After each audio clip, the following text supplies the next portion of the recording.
اعوذ باللہ من الشیطان الرجیم بسم اللہ الرحمن الرحیم۔ السلام علیکم ورحمۃ اللہ وبرکاتہ۔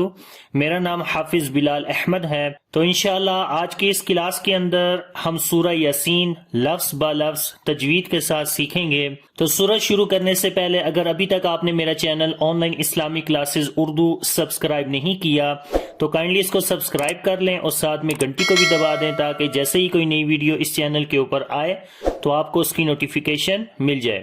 تو سبق شروع کرتے ہیں۔ سورہ یاسین مکی سورہ ہے اور اس کے اندر 83 آیات اور 5 رکوع ہیں۔ اعوذ باللہ من الشیطان الرجیم۔ سورۃ یاسین مکیہ۔ بسم اللہ الرحمن الرحیم۔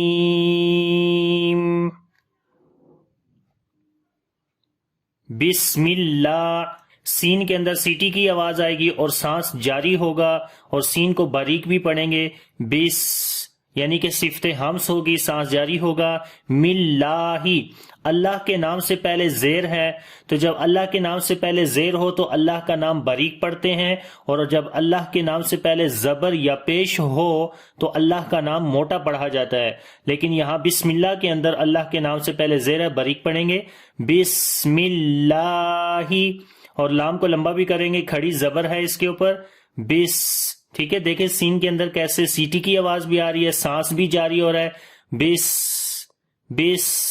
تو یہ صفت ہمس اس کو بولتے ہیں، سانس جاری ہونا، صفت صفیر، سیٹی کی آواز۔ ٹھیک ہے، بسم اللہ، اور ہا کو آگے را کے ساتھ ملائیں گے، ہا کی آواز گلے کے نیچے والے حصے سے آئے گی۔ ہیر ہیر، رحمہ، را کو موٹا پڑھیں گے، اس کے اوپر زبر ہے۔ ہا کو پھر گلے کے درمیان والے حصے سے پڑھیں گے اور سانس بھی جاری کریں گے۔ میم کو لمبا کریں گے، کھڑی زبر ہے، رحمہ رحمہ۔ ٹھیک ہے، سانس کیسے جاری ہو رہا ہے، رحمہ۔ تو یہ صفت ہمس ہے۔ آگے نررحیم، یہاں پر بھی را کو موٹا پڑھیں گے، اس کے اوپر زبر ہے۔ ہا کو گلے کے درمیان والے حصے سے پڑھیں گے، صفت ہمس یہاں پر بھی کریں گے، اور جب لمبا کریں گے یا مدہ ہے یہاں پر، یا کے اوپر جزم، اس سے پہلے زیر لمبا کریں گے، اور جب رکیں گے تو مد عارض آ جائے گی۔ مد عارض کے اوپر تقریباً جو ہے وہ 1 الف کے برابر لمبا کرتے ہیں۔ یہ ڈیپینڈ کرتا ہے کہ آپ کون سی کنڈیشن کے اندر جو ہے وہ تلاوت کر رہے ہیں۔ تو اگر تلاوت آپ کی ترتیل کے اندر ہے تو 3 الف لمبا کرتے ہیں، اگر تدویر کے اندر ہے یعنی درمیانی پوزیشن ہے تو اس صورت میں جو ہے وہ 2 الف لمبا کرتے ہیں۔ لیکن اگر آپ تراویح کی صورت میں پڑھ رہے ہیں، جیسے حدر جس کو بولتے ہیں، تو پھر اس وقت 1 الف کے برابر لمبا کریں گے مد عارض کے اوپر۔ تو ہم جو ہے وہ حدر کی صورت میں انشاءاللہ سیکھیں گے، تو اس وجہ سے یہاں پر ہم 1 الف کے برابر لمبا کریں گے۔ تو آپ پوری پڑھیں گے، بسم اللہ الرحمن الرحیم۔ بسم اللہ الرحمن الرحیم۔ یاسین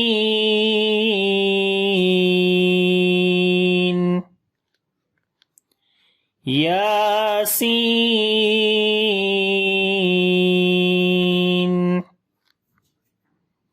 اب یہاں پر اس امیج کے اندر دیکھیں تو یہاں پر یاسین والقرآن، تو یاسین کے اندر بھی یہاں پر آخر میں نون کی آواز آتی ہے، نون ساکن ہوتا ہے یاسین۔ یہاں پر اگر آپ دیکھیں تو یہ نون ساکن ہے اور اس کے بعد اگلا حرف واو ہے، تو یہاں پر ہم نے ادغام نہیں کرنا۔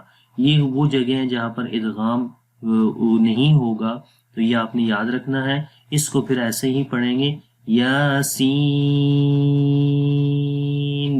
والقرآن الحکیم، یعنی یہاں پر نون ظاہر ہوگا، تظہر النون، نون کو ظاہر کیا جائے گا، یاسین، آخر میں نون کی آواز کلیئر آئے گی، ظاہر ہوگی، اور پھر واو پڑھیں گے۔ تو یہ وہ جگہ ہیں جہاں پر اظہار ہوتا ہے، یاسین والقرآن، اگر ملا کر پڑھیں گے تب بھی ایسے، والقرآن الحکیم والقرآن الحکیم والقرآن واو کو لام کے ساتھ ملائیں گے, لام کے اوپر صفت توسط کریں گے, آواز کو ہلکا سا کنٹینیو کریں گے. بہت جلدی میں نہیں پڑھنا. والقر تو یہ غلط ہو جائے گا, ہلکا سا آواز کنٹینیو کریں گے لام کے اوپر, اس کو صفت توسط بولتے ہیں. قاف اور را دونوں کو موٹا پڑھیں گے, را کے اوپر جزم ہے اور اس سے پہلے پیش ہے, اس وجہ سے را کو موٹا پڑھیں گے, اور قاف حروف استعلا میں سے ہے, یعنی کہ موٹے حروف میں سے ہے. 7 حروف ایسے ہیں جو ہمیشہ موٹے پڑھے جاتے ہیں. خصا ضاد قیض, خا صاد ضاد غین قا قاف وا. حمزہ کو لمبا کریں گے, اس کے اوپر کھڑی زبر ہے. والقرآن یہاں پر پھر صفت توسط ہوگی لام کے اوپر. حکیم ہا کو گلے کے درمیان والے حصے سے پڑھیں گے, لمبا کریں گے کاف کو. یہاں پر یا مدہ ہے, اس وجہ سے یا کے اوپر جزم, اس سے پہلے زیر ہے, یہ یا مدہ ہے. جب رکیں گے مد عارض آ جائے گی تو ایک الف کے برابر ادھر لمبا کریں گے تو پڑھیں گے والقرآن الحکیم. اور جب میم کے اوپر رکیں گے تو ایک دم میم کی آواز کو بند نہیں کر دینا. یہاں پر بھی صفت توسط ہوتی ہے, یعنی کہ میم کے اوپر جزم ہوگی, صفت توسط تو میم کے اوپر بھی صفت توسط ہوتی ہے. ایک دم آواز بند نہیں کرتے, ہلکی سی آواز کنٹینیو کریں گے اور ہلکی سی بند کریں گے. درمیانی پوزیشن, ایک دم بند بھی نہیں کریں گے اور ایک بہت زیادہ کنٹینیو بھی نہیں کریں گے. درمیانی پوزیشن میں لائک حکیم, ٹھیک ہے, آپ نے ایسے نہیں پڑھنا حکیم حکیم, ایک دم میم کی آواز کو بند نہیں کرنا, ٹھیک ہے. اور یہاں را کے اوپر بھی جو ہے وہ صفت توسط ہوگی. صفت توسط کے 5 حروف ہیں, لن عمر, لام نون عین میم را. تو یہ 5 حروف جب بھی کہیں آئیں گے تو وہاں پر ہم نے صفت توسط کرنی ہوتی ہے, آواز کو ہلکا سا کنٹینیو کرنا ہے, جیسے را کے اوپر بھی کریں گے والقرآن ٹھیک, اس کو ایسے نہیں پڑھیں گے قرآ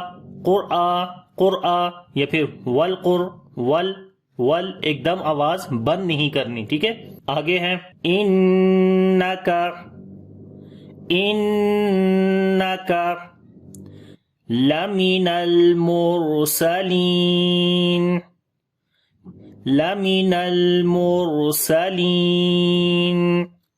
انکا نون کے اوپر شاد ہے, غنہ کریں گے, ایک الف کے برابر لمبا کریں گے, کاف کو باریک پڑھیں گے.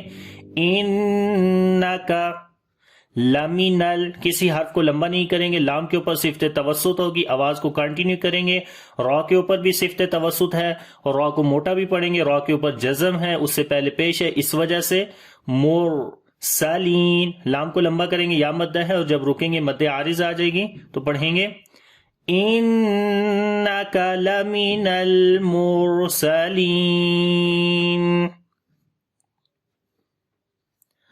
علی صراط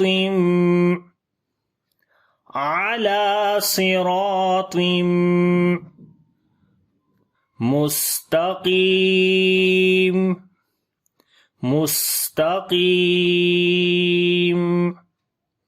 اعلی عین کو گلے کے درمیان والے حصے سے پڑھیں گے, لام کو لمبا کریں گے, کھڑی زبر ہے. اعلی صراط, صاد را الف طا, تو چاروں حروف کو ہم نے موٹا پڑھنا ہے. صاد اور طا حروف استعلا میں سے ہے, را کو موٹا پڑھیں گے کیونکہ اس کے اوپر زبر ہے, اور الف کو موٹا پڑھیں گے کیونکہ الف سے پہلے والا حرف موٹا ہے, اس وجہ سے الف بھی موٹا ہوگا. تو پڑھیں گے صراط, اور تنوین کے بعد یہاں پر میم آ گیا, ادغام غنے کے ساتھ کیا جائے گا. ویسے بھی میم کے اوپر شد ہے, غنہ کرتے ہیں. صراط مستقیم.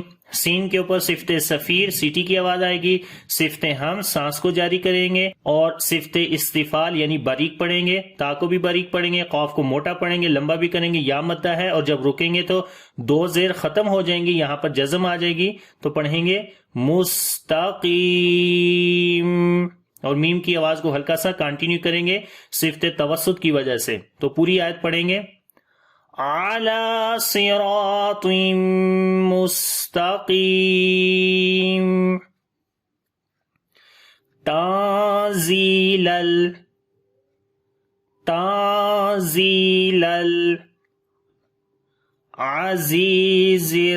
عزیزر. اس زا کو آگے را کے ساتھ ملائیں گے، وہ دوسرے پیج پہ ہے، تو اس کو پڑھتے ہیں تنزیل. نون ساکن کے بعد زا ہے تو نون کے اوپر اخفا کریں گے، نون کی آواز کو چھپا کر پڑھیں گے، اور یہاں پر جو اخفا ہوگا وہ باریک ہوگا کیونکہ نون ساکن کے بعد باریک حرف ہے. زا کو لمبا کریں گے، یہاں پر یا مدہ ہے. تنزیل، لام کے اوپر صفت توسط ہوگی. عزیزر، یہاں پر زا کو لمبا کریں گے، یا مدہ ہے تو پڑھیں گے تنزیل العزیزر رحیم. تو یہاں پر را کے اوپر شد ہے تو پیچھے زا کو را کے ساتھ ملائیں گے. تنزیل العزیزر زیر، ٹھیک ہے. را کو موٹا پڑھیں گے، اس کے اوپر زبر ہے. ہا کو لمبا کریں گے، یا مدہ ہے اور رکیں گے، مد عارض آ جائے گی تو پڑھیں گے رحیم. اب پوری آیت کو پڑھیں گے. تنزیل العزیز الرحیم لتنذر قوما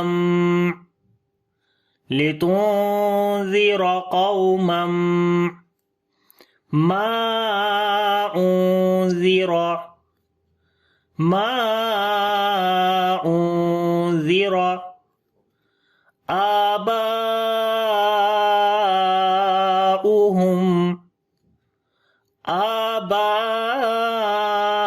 آباؤهم فهم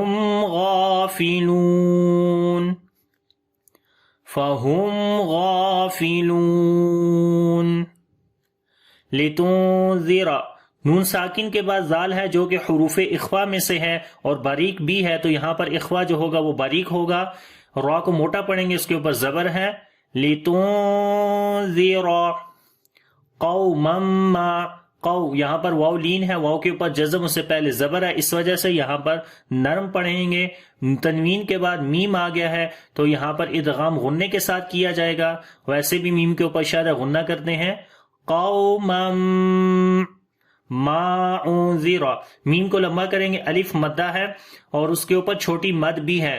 تو یہاں پر جو قاعدہ ہے وہ یہ ہے کہ جب حروف مدہ کے بعد حمزہ اگلے لفظ کے شروع میں آ جائے، ما ایک لفظ ہے، انذرا یہ دوسرا لفظ ہے، تو الف مدہ کے بعد، یعنی الف مدہ سے مراد الف سے پہلے جب زبر ہو تو وہ الف مدہ ہوتی ہے. تو الف مدہ کے بعد حمزہ اگلے لفظ کے شروع میں آ گیا تو یہاں پر مد منفصل ہوگی، جس کو جدا کر کے پڑھیں گے. منفصل کا مطلب ہوتا ہے جدا، تو حمزہ کیونکہ جدا ہے، دوسرے لفظ کے شروع میں ہے، اس وجہ سے اس کو مد منفصل بولتے ہیں. اس کو تقریباً جو ہے وہ 2 سے 3 الف کے برابر لمبا کرتے ہیں.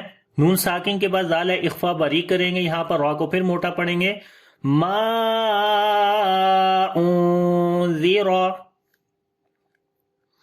آباؤہم، حمزہ کو لمبا کریں گے، کھڑی زبر ہے، یہاں پر ایک الف کے برابر لمبا کرتے ہیں. باؤہم، یہاں پر مد متصل ہے، حروف مدہ جو کہ الف ہے اس کے بعد حمزہ اسی لفظ کے اندر اب آ گیا ہے. پیچھے مد منفصل تھی، منفصل کا مطلب جدا اور متصل کا مطلب ہوتا ہے ملا ہوا، یعنی حروف مدہ کے بعد حمزہ اسی لفظ کے اندر ہے، ملا ہوا ہے حمزہ، تو اس وجہ سے مد متصل ہوتی ہے. اس کو تقریباً 3 الف جو ہے وہ لمبا کیا جاتا ہے. ہم، میم کے اوپر صفت توسط کریں گے اور میم ساکن کے بعد فا آ گیا، اظہار بھی ہوگا میم کا. پڑھیں گے آباؤہم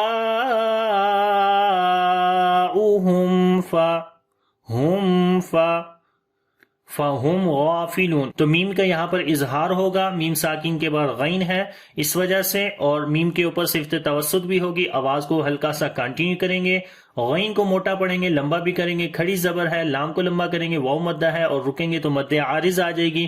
مد عارض کا مطلب ہوتا ہے کہ جب حروف مدہ کے بعد سکون عارضی ہو، تو یہ حروف مدہ ہے، واو کے اوپر جزم، اس سے پہلے پیش واو مدہ، اور نون کے اوپر جب رکتے ہیں تو جزم آ جاتی ہے، اس وجہ سے اس کو عارضی سکون بولتے ہیں، کیونکہ عارضی طور پر جزم لگا رہے ہیں. جب حروف مدہ کے بعد آگے والے حرف کے اوپر عارضی سکون آئے تو وہاں پر مد عارض ہوتی ہے، تقریباً ایک الف کے برابر حدر میں اس کو لمبا کریں گے تو پڑھیں گے غافلون.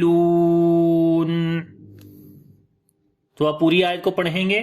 لِتُنذِرَ قَوْمًا مَّا أُنذِرَ آبَاؤُهُمْ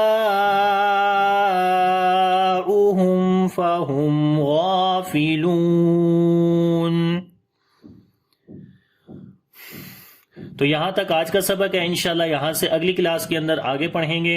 اگر یہ روٹین صحیح ہے، یعنی کہ اتنی ڈیٹیل میں اگر رولز کو ایکسپلین میں کر رہا ہوں، اگر یہ روٹین صحیح ہے تو کائنڈلی کمنٹس میں مجھے ضرور بتائیے گا. لیکن اگر اس کو تھوڑا سا مزید جلدی کرنا ہے تب بھی مجھے بتا دیجیے گا، اور سبق کتنا ہونا چاہیے اس کے بارے میں بھی بتا دیجیے گا کہ کتنی آیات جو ہے وہ ڈیلی کی انشاءاللہ ہم کوشش کریں گے کہ وہ میں آپ کو پڑھاؤں، تاکہ جلدی سے جلدی ہم جو ہے وہ آگے سبق کی طرف جو ہے وہ جائیں. تو اب اس پورے سبق کو ایک دفعہ میں دوبارہ پڑھتا ہوں، میرے ساتھ آپ نے ریپیٹ کرنا ہے. بسم اللہ الرحمن الرحیم.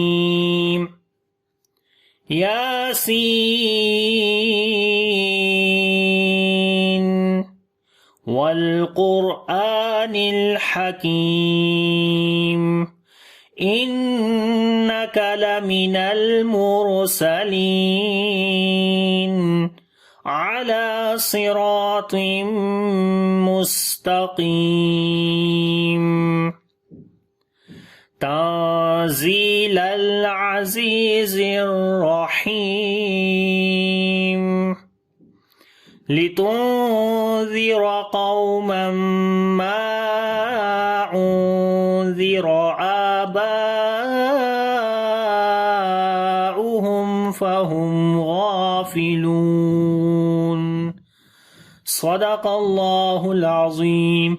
تو یہ آج کا سبق ہے. اگر سبق آپ کو اچھا لگے تو لائک اور شیئر ضرور کریے گا. انشاءاللہ اگلی کلاس کے اندر نئے سبق کے ساتھ حاضر ہوں گا. اللہ حافظ. السلام علیکم ورحمۃ اللہ وبرکاتہ.